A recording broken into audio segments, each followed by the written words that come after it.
போன்ற உறவுகளை தவிர்த்து யார் என்றே தெரியாத ஒரு உறவுக்கு உதவுவதே பிறர். அதுவே அறம், அதுவே தர்மமாகும். மாண்டோர் வீழ்வதுண்டு, இருந்தும் வாய்வதுண்டு. நம்ம இறந்த பிறகும் வாய்ந்து கொண்டிருக்க வேண்டும். எப்படி வாய்ந்து கொண்டிருக்கிறோம்? நம்ம யாருக்கு தெரியாத ரத்த தானம் செய்யும்போது, உடல் உறுப்பு தானம் செய்யும்போது நாம் செய்யும் செயல்கள் இதனால் வாய்ந்து கொண்டிருக்க வேண்டும். நம் வெறும் ரத்த தானம் மட்டும் தராமல் உடல் உறுப்பு தானமும் தர வேண்டும். நம் இறந்த பிறகு நம் சடலங்களை புதைத்தோ அல்லது எரித்தோ மனித பிறவி சிதைக்கப்படுகிறது. அந்த உறுப்புகளை மற்றவர்கள் பெறும்போது நாம் இறந்தும் வாய்ந்து கொண்டிருப்போம். அனைத்து தோழர்களும் உடல் உறுப்பு தானம் செய்யுமாறு தாய்முடன் கேட்டுக்கொள்கிறேன்.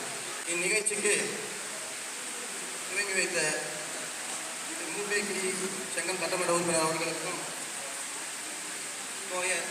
சி சிவகுமார் டைபி முன்னாள் மாவட்ட தலைவர் அவர்களுக்கும், இந்நிகழ்ச்சியை தலைமை தாங்கி நடத்திய தோழர் சேதுராமன் அவர்களுக்கும், இந்நிகழ்ச்சிக்கு வரவேற்பு கொடுத்த தோழர் வடிவேல் அவர்களுக்கும், இந்நிகழ்ச்சிக்கு சிறப்பு பங்கேற்ற திரு பி முருகன் வட்டாட்சியர் அவர்களுக்கும், திரு ஆர் தேன்மொழி வேளாண் மாவட்ட காவல் துணை கண்காணிப்பாளர் அவர்களுக்கும், திருமதி விஜயராணிகுமார் ஒன்றிய பெருந்தலைவர் அவர்களுக்கும், தோழர் ஏ லட்சுமணன் மாநில செயற்கை உறுப்பினர் அவர்களுக்கும், தோழர் சி எம் பிரகாஷ் டைபி மாவட்ட செயலாளர் அவர்களுக்கும், திரு வி கோவிந்தராஜு பால் வட்டார வளர்ச்சி அலுவலர் அவர்களுக்கும், திரு எஸ் சிலம்பரசன் வட்டார தலைமை மருத்துவர் அவர்களுக்கும், மகரிஷ் மனோகரன் மகேஷ் பள்ளி தாளர் அவர்களுக்கும், திரு எச் சாதிக் பாஷா பேரூராட்சி தலைவர் அவர்களுக்கும், திரு எம் அன்பழகன் திமுக நகர செயலாளர் அவர்களுக்கும், திரு ஜே ஜாபிர் பாஷா 5வது வார்டு கவுன்சிலர் சங்கம் அவர்களுக்கும்,